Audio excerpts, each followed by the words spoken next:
to 12 on an average. Suppose by doing the right kind of practices, you bring your breath to 12, we say you will live up to 108 years of age. If you drop your breath to 9, we say you will live up to 124 years of age. If you drop your breath to 6, we say you will live up to 164 years.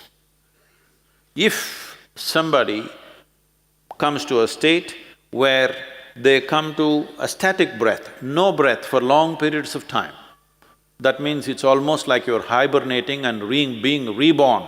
Such a person, we call him a nirmanakaya, that means he recreates his own body. He goes into hibernation states and recreates his body. For him, we don't fix a time span, it is his choice how long he lives. Till he has a certain purpose, he may live and he will die when he's well. He will not die because of ailments, he will not die because of something, he will die when he is well. So, this is not like an absolute thing, this is a general trajectory of life. Sadhguru, we are having a lot of young doctors here, so I would like to ask 2 or 3 questions on behalf of them. You said that in Isha Yoga there is no weekend. If you tell that to young doctors, they think there is no life. Because sadly, due to WhatsApp messages and Facebook and all the things that come, there's a big problem for the younger generation on work-life balance. So how did you manage to make a weekendless week? I'm just asking it in a selfish way for my hospital, yeah.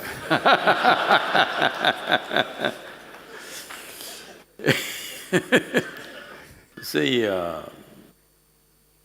well, there are different things to attend to in life probably. There is a family and there are friends and there is pleasure and there is picnic and so many things they want to do.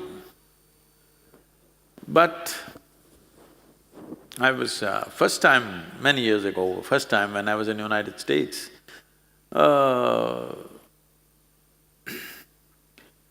they took me to restaurants which was TGIF. I said, what's TGIF?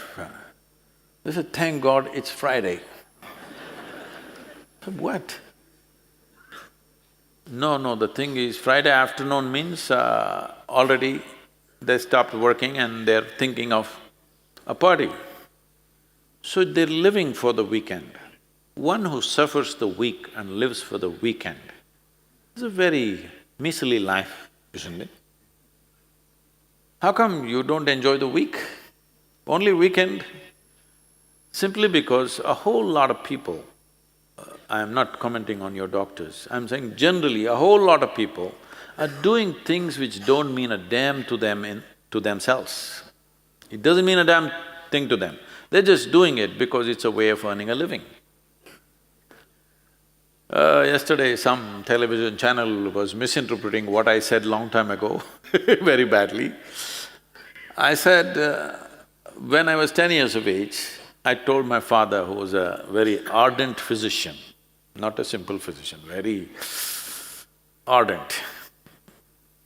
So all his life academically he's excelled in everything and a dedicated doctor. He became a doctor because he lost his mother when he was 4.5 years of age to tuberculosis.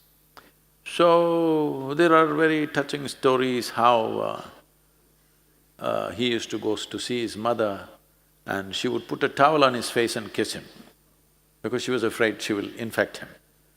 And those days there was not much treatment, so they just built a house for her on a hillock, thinking that fresh air would cure her tuberculosis, but she passed away at the age of maybe 21 or so, 21 or 22 maybe, a young woman. So at that time, she told him, it's a very rich merchant family, where naturally by the time you're 12, you're into business. So, she told him, you must become a doctor. Because she felt if some other kind of doctor had come, she would have saved her life. We don't know what turmoil she went through, who knows. So, he committed that he will become a doctor. And at the age of 12, when his father tried to force him into business, he left the family, went outside, leaving a very wealthy family and studying outside on the streets, and slowly he became a doctor. So the first thing he did was, he served in the Mysore sanatorium for tuberculosis. For 3 years, he worked in the sanatorium for 50 rupees a month. So he is that kind of a doctor, totally dedicated. Later on, he served in the government, whatever. So his idea of success is, you must become a doctor. If you're not a doctor, you're no good for anything, at least when it came to his children. That is the expectation. So I didn't want to disappoint him later. So when I was 10, I told him, this is one thing that I'm not going to be.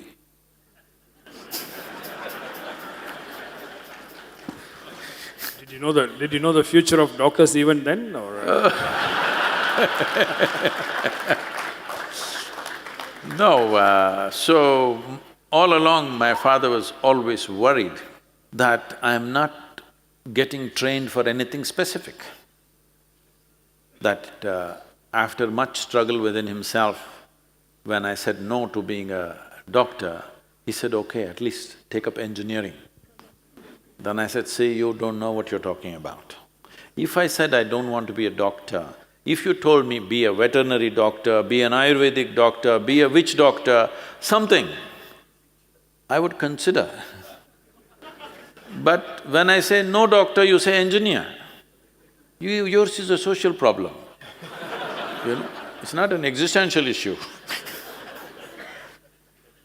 So, what will you do? You're not trained for anything. I said, if I'm not trained for anything, I can do whatever I want.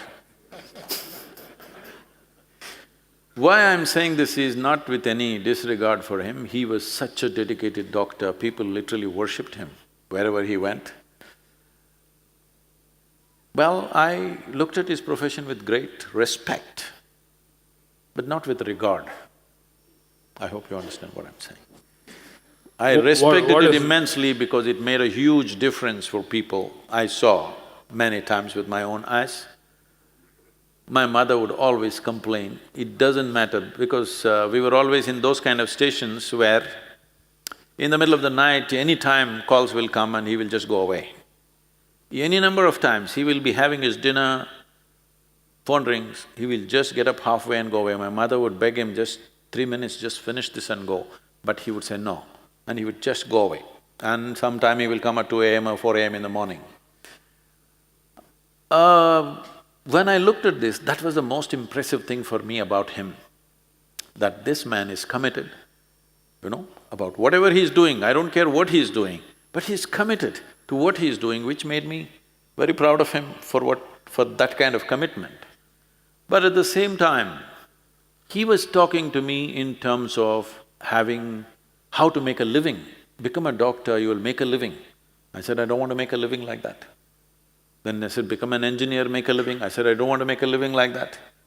Then they said, at least go to business, make a living. I said, no. I said, making a living is never a concern for me, because I traveled across the country on my motorcycle when I was very young, and I lived in the jungles by myself for weeks on end, survived in the forest without any outside support. I said, I can live anywhere. I'm not asking for anything specific. I don't know what I was looking for at that time. All I knew is, I will not sit behind a table and earn a living. That much was 100% clear to me. What will I do? I didn't know.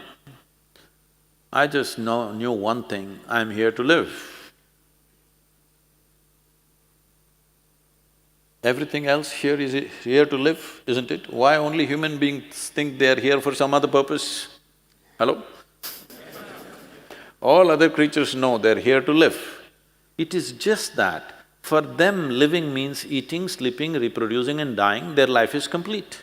Once you come as a human being, you can eat as much as you want, sleep as much as you want, you can reproduce as much as you want, somehow life is not complete.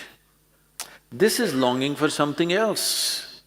If that something else doesn't happen, this feels so incomplete. So right now, the weekend people, those who live on the weekend, I mean, they're alive only